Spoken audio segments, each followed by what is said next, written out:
Baik, bismillahirrohmanirrohim. Assalamualaikum warahmatullahi wabarakatuh. Kami dari kelompok 4 yang beranggotakan Siti Sarah Siregar, Sesi Indasari, dan Nurwidia Anggraini akan mempresentasikan pengembangan alat laboratorium di mana alat yang kami kembangkan bernama Gelora, yaitu getaran dan gelombang sederhana. Untuk pemateri pertama akan disampaikan oleh Sesi Indasari. Kepada Sesi, disilahkan. Baik, terima kasih moderator atas kesempatannya. Di sini saya Sesinda Sari akan sebagai presentasi pertama membahas terkait dengan latar belakang. Nah, di mana laboratorium ini merupakan sarana penting dalam pembelajaran fisika untuk mengembangkan pemahaman konsep, keterampilan proses sains, dan sikap ilmiah melalui kegiatan praktikum.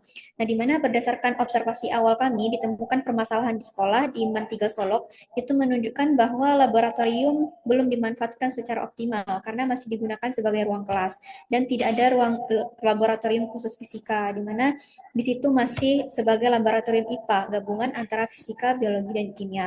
Dan juga ketersediaan alat praktikum, khususnya pada materi getaran dan gelombang yang masih terbatas, atau bisa dikatakan belum tersedia alat tersebut.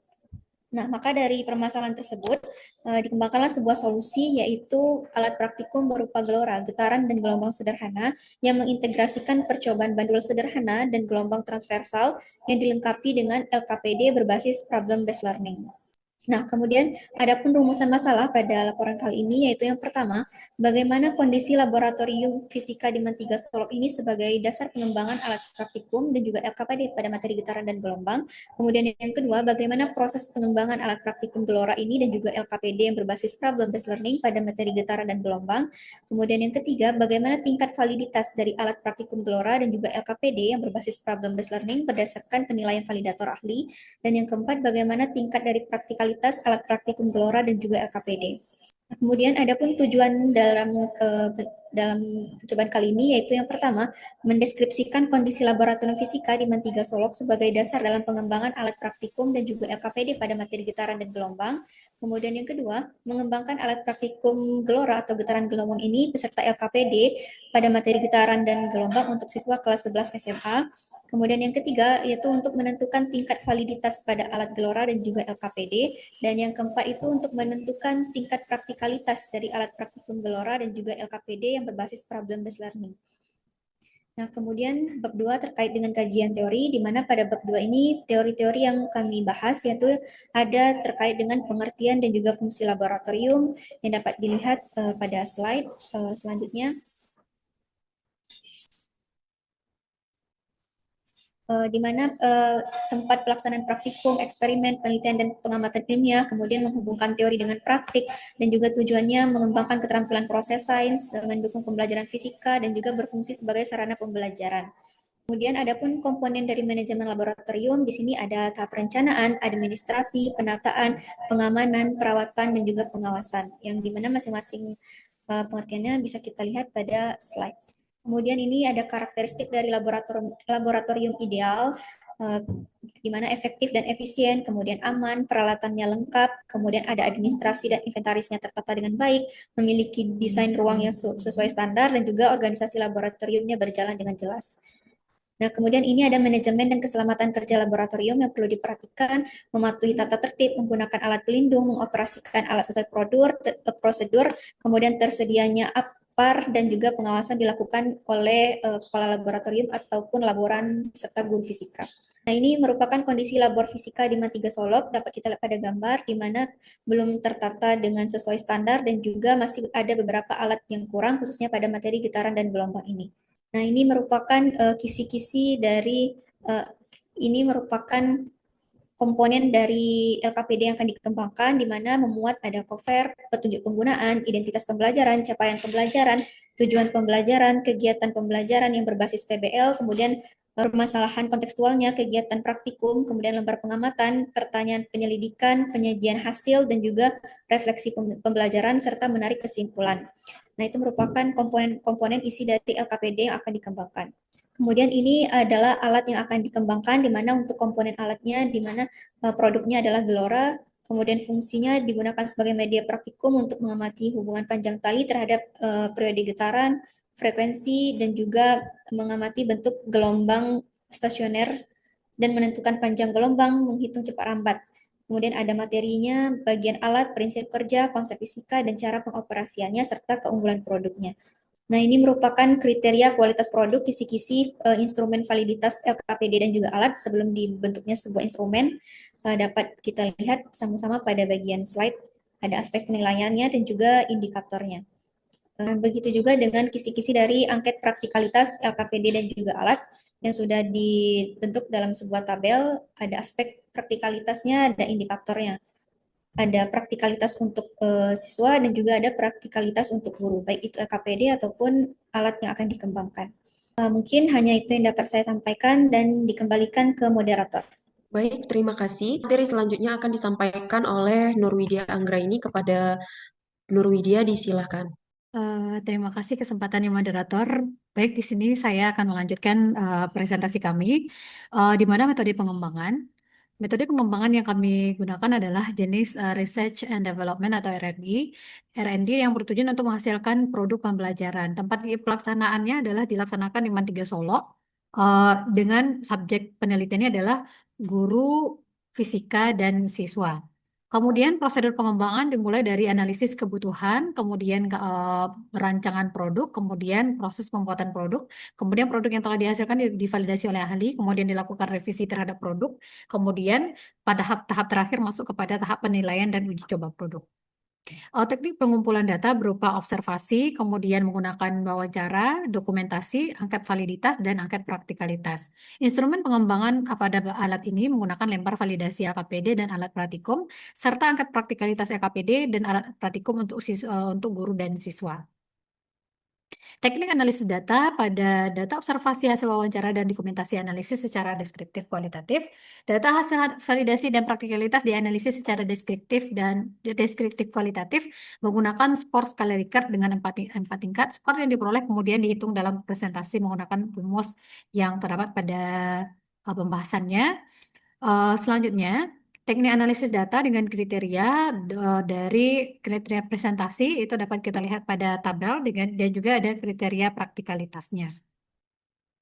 Kemudian untuk bagian pengembangan alat pratikum. Nah, rancangan alat pratikum yang akan kami kembangkan bernama Gelora, di mana artinya getaran dan gelombang sederhana. Materi dan tujuan pembelajaran, materinya adalah konsep getaran dan gelombang untuk jenjang SMA kelas 11 pada fase F yang dilaksanakan di semester 2. Tujuannya adalah siswa dapat menganalisis karakteristik getaran seperti periode, frekuensi, dan amplitudo. Kemudian siswa dapat membedakan jenis-jenis gelombang serta menghitung besaran terkait dengan gelombang transversal dan longitudinal. Kemudian penggunaan alat Gelora diharapkan dapat memfasilitasi pembelajaran yang lebih konkret dan bermakna. Tujuan penggunaan alatnya adalah untuk memahami siswa agar paham tentang konsep getaran seperti periode, frekuensi, amplitudo, kemudian siswa memahami tentang gelombang transversal, di mana siswa menggetarkan ujung tali horizontal untuk mengamati langsung bagaimana gelombang transversal terbentuk, yaitu dada puncak, dada lembah, panjang gelombang, dan pengaruh perubahan frekuensi, kemudian hubungan antara panjang tali dan frekuensi, kemudian juga siswa akan melihat cepat rambat gelombang. Kemudian akan ada resonansi sederhana dengan bandul sama panjang, yang satu statif dan yang satu digetarkan. Maka yang lain akan ikut berayun karena transfer energi lewat tali. Komponen alat dan bahan yang digunakan, yang pertama statif atau penyangga, bisa terbuat dari kayu atau pipa paralon, kemudian tali atau nilon, kemudian stopwatch. Stopwatch di sini kita bisa menggunakan smartphone, kemudian ada beban, kemudian ada dinamo atau motor DC, kemudian ada aki atau aki ini sebagai sumber tegangan, kemudian ada meteran. Eh, untuk merakit alat untuk percobaan getaran bandul, maka kita akan mengikat beban pada ujung tali dan kita gantungkan tali pada statif. Kemudian kita atur panjang tali yang dengan variasi 50 cm, 70 cm, dan 100 cm. Kemudian kita tandai titik keseimbangan, kemudian kita simpangkan beban dan kemudian dilepaskan. Kemudian untuk gelombang transversal, kita rentangkan tali secara horizontal, kemudian salah satu ujung tali diikat secara statif, ujung lainnya digetarkan secara manual atau dihubungkan ke motor DC tadi, kemudian kita atur tegangan tali dengan menambahkan beban di ujung. Kemudian kita melihat bagaimana gelombang yang terbentuk. Konsep fisika yang dapat dibuktikan dari alat ini yang pertama konsep getaran, di mana getaran adalah gerakan bolak-balik melalui titik keseimbangan. Semakin panjang tali, maka semakin besar, maka periodenya akan semakin besar, di mana periode bandul sama dengan T sama dengan 2V akar L per G. Nah, konsep fisika yang dibuktikan pada gelombang, yaitu gelombang adalah getaran yang merambat. Kemudian cepat rambat bergantung pada tegangan dan jenis tali yang hubungannya di mana V sama dengan akar E per mu. Keunggulan alat ini di mana biayanya lebih murah, alat ini juga mudah dibuat, alat ini juga multifungsi, bisa dalam satu alat ini, dalam satu rangkaian alat ini bisa menjelaskan getaran dan gelombang. Kemudian cocok untuk pembelajaran berbasis eksperimen dan HOTS, kemudian bisa dikembangkan menjadi proyek STEM. Data hasil percobaan dari percobaan pertama dengan 50 cm kita bisa melihat pada gambar bahwasanya semakin panjang tali maka periodenya akan semakin besar, frekuensinya akan semakin rendah dan waktu yang dibutuhkan akan semakin besar juga. Kemudian pada percobaan untuk gelombang di mana beban ringan 60 gram, sedang 100 gram, berat 160 gram. Di mana kita lihat di sini semakin ringan beban maka panjang gelombang yang terbentuk, semakin berat beban maka panjang gelombang akan semakin panjang, frekuensinya akan semakin rendah, cepat rambatnya akan semakin besar. Demikian pemaparan dari saya, dikembalikan ke moderator. Baik, terima kasih. Materi selanjutnya akan disampaikan oleh saya sendiri, di mana untuk hasil validitas LKPD dan alat praktikum, di mana LKPD dan alat praktikum akan divalidasi oleh dua validator, di mana validatornya itu guru dari Man3 Solo. Di mana untuk hasil dari validator 1 diperoleh bahwa LKPD dan alat praktikum skornya itu 96,95%, di mana dikategorikan dengan sangat valid.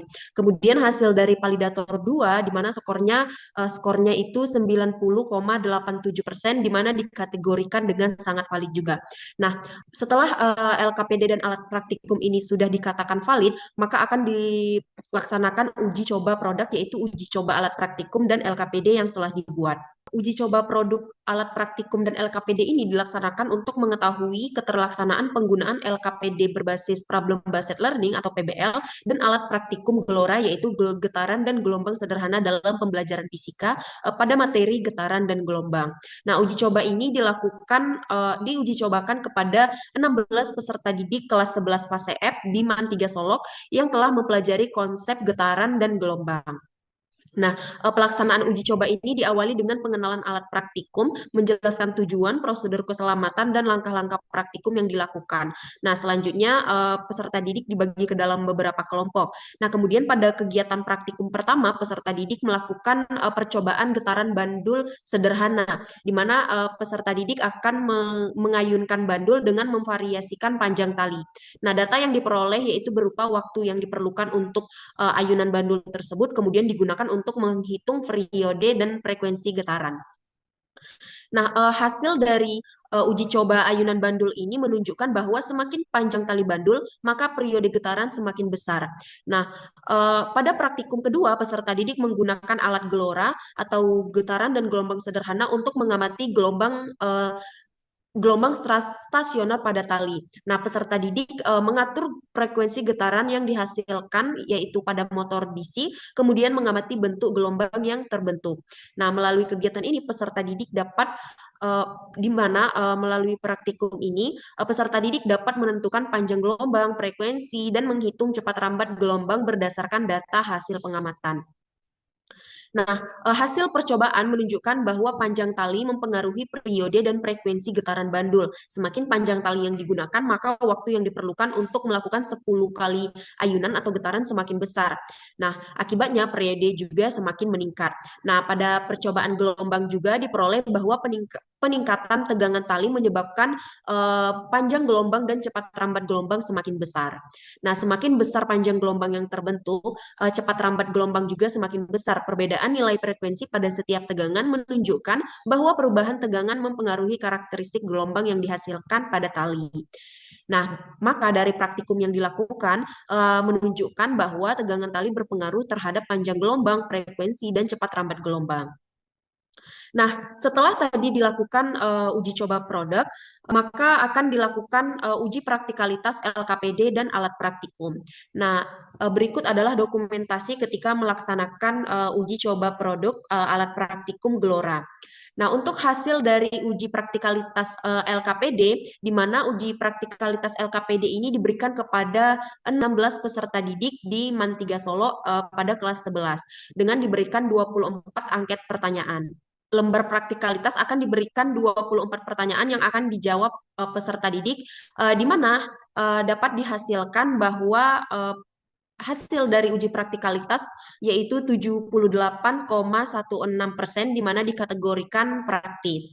Nah, selanjutnya yaitu untuk uji praktikalitas alat diberikan kepada 16 orang peserta didik juga pada kelas 11 PASEF di Mantiga Solo dengan memberikan 25 pertanyaan, maka dihasilkan praktikalitas yaitu 86,16% dengan kategori sangat praktis. Selanjutnya, pengembangan alat praktikum gelora atau getaran dan gelombang sederhana ini menunjukkan bahwa alat ini mampu digunakan untuk mendemonstrasikan konsep getaran dan gelombang secara nyata pada percobaan bandul sederhana sehingga siswa dapat mengamati hubungan antara panjang tali dan periode getaran. Melalui kegiatan pengukuran dan perhitungan yang dilakukan, siswa memperoleh pemahaman bahwa semakin panjang tali bandul, maka akan semakin besar periode getarannya. Nah, pada percobaan gelombang stasioner, alat gelora ini memungkinkan siswa mengamati pembentukan gelombang pada tali secara langsung. Kemudian siswa juga dapat mengidentifikasi amplitudo, panjang gelombang, frekuensi, dan cepat rambat gelombang melalui data hasil pengamatan. Maka dapat disimpulkan bahwa LKPD berbasis problem-based learning mampu membimbing peserta didik dalam melakukan kegiatan penyelidikan ilmiah, mulai dari mengidentifikasi masalah, melakukan percobaan, mengumpulkan data, menganalisis hasil, hingga menyusun kesimpulan. Nah, penggunaan LKPD dan alat praktikum ini juga mampu meningkatkan keaktifan, kerjasama, dan keterlibatan peserta didik dalam pembelajaran. Nah, di mana produk yang dikembangkan ini juga yaitu alat praktikum Gelora, yaitu getaran dan gelombang sederhana, dinilai praktis, mudah digunakan, ekonomis, dan sesuai untuk diterapkan pada sekolah yang memiliki keterbatasan fasilitas laboratorium. Nah, oleh karena itu, LKPD berbasis PBL dan alat praktikum Gelora ini layak digunakan sebagai media pembelajaran fisika pada materi getaran dan gelombang. Baik, mungkin itulah presentasi kami mengenai alat praktikum Gelora, yaitu getaran dan gelombang sederhana. Kurang lebihnya kami mohon maaf. Wabillahi taufiq wal hidayah. Wassalamualaikum warahmatullahi wabarakatuh.